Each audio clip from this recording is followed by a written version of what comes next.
atteignent rarement 3 pieds. Mais les hobbits ont rapetissé, disent-ils, et anciennement, ils étaient plus grands. Selon le livre rouge, Bandobras Touk, fier taureau, fils d'Izumbras III, mesurait 4 pieds 5 pouces et pouvait monter à cheval. Dans toutes les chroniques hobbits, il ne fut surpassé que par 2 célèbres personnages de jadis, mais cette étrange histoire sera abordée dans le présent livre. Quant aux hobbits du comté dont il est question dans ces récits, au jour de leur prospérité et de leur paisible existence, c'étaient de joyeuses gens. Ils s'habillaient de couleurs vives, avec une préférence marquée pour le jaune et le vert. Mais ils portaient rarement des chaussures, ayant la plante des pieds dure comme du cuir et recouverte d'un épais poil brun et frisé très semblable à leur chevelure, laquelle était généralement brune. Ainsi, le seul métier qu'ils ne pratiquaient pas couramment était la cordonnerie. Mais ils avaient de longs doigts habiles et pouvaient fabriquer bien d'autres choses utiles et belles. Leur visage était d'ordinaire plus enjoué que joli, large, avec des yeux brillants, des joues rouges et une bouche qui se prêtait volontiers au rire, au manger et au boire. Et pour ce qui était de rire, de manger et de boire, ils le faisaient souvent et avec entrain, ne dédaignant pas une bonne plaisanterie et 6 repas par jour, quand ils le pouvaient.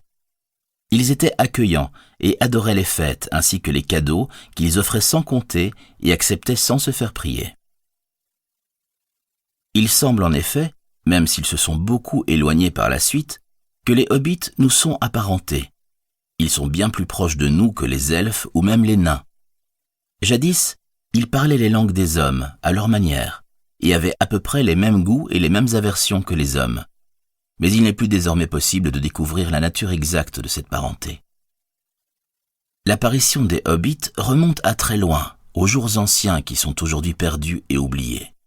Seuls les elfes conservent encore des chroniques de cette époque disparue et leurs traditions concernent presque entièrement leur propre histoire, dans laquelle les hommes apparaissent rarement et les hobbits ne figurent pas du tout. Or, il apparaît que les hobbits vivaient depuis maintes longues années en terre du milieu, longtemps avant que les autres peuples se soient même avisés de leur paisible existence.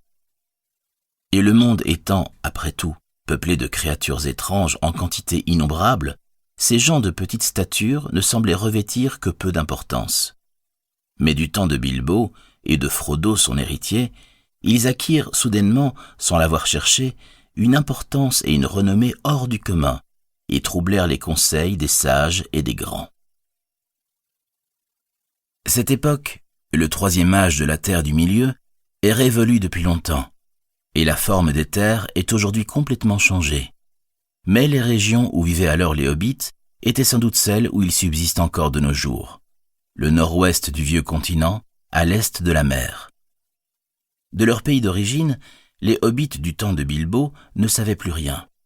Le goût du savoir, autre que généalogique, était loin d'être répandu chez eux, bien qu'il y eût encore quelques individus des familles plus anciennes pour étudier leurs propres livres d'histoire et même les relations de pays et d'époques reculées qu'ils recueillaient auprès des elfes, des nains et des hommes. Leurs propres archives ne commençaient qu'après la colonisation du comté, et leurs plus anciennes légendes ne remontaient guère plus loin qu'à leur jour d'errance. Il apparaît néanmoins, à la lumière de ces légendes et de ce que nous apprennent leurs vocables particuliers et leurs coutumes distinctives, que dans leur lointain passé, comme bien d'autres peuples, les hobbits s'étaient déplacés vers l'ouest. Leurs contes les plus anciens semblent laisser entrevoir une époque où ils vivaient dans les vallées supérieures de l'Anduin, entre l'orée de Verbois-le-Grand et les montagnes de Brume. On ne sait plus aujourd'hui pourquoi ils ont entrepris la dure et périlleuse traversée des montagnes jusqu'en Eriador. Leur propre récit faisait état de la prolifération des hommes dans le pays et du nombre tombé sur la forêt, de sorte qu'elle s'enténébra et prit le nom de Grand-Peur. Avant la traversée des montagnes, les hobbits s'étaient déjà scindés en 3 espèces quelque peu différentes, les pieds velus, les forteaux et les peaux blêmes. Les pieds velus étaient plus bruns de peau, plus petits et plus courts, et ne portaient ni barbe ni bottes. Leurs pieds et leurs mains étaient agiles et bien faits, et ils préféraient les montagnes et les collines. Les forteaux étaient plus larges, plus robustes.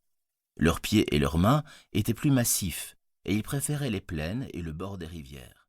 Pour continuer à écouter ce livre audio gratuitement, cliquez sur le lien dans la description et vous pourrez l'écouter en entier sans frais grâce à l'essai de 30 jours d'Audible.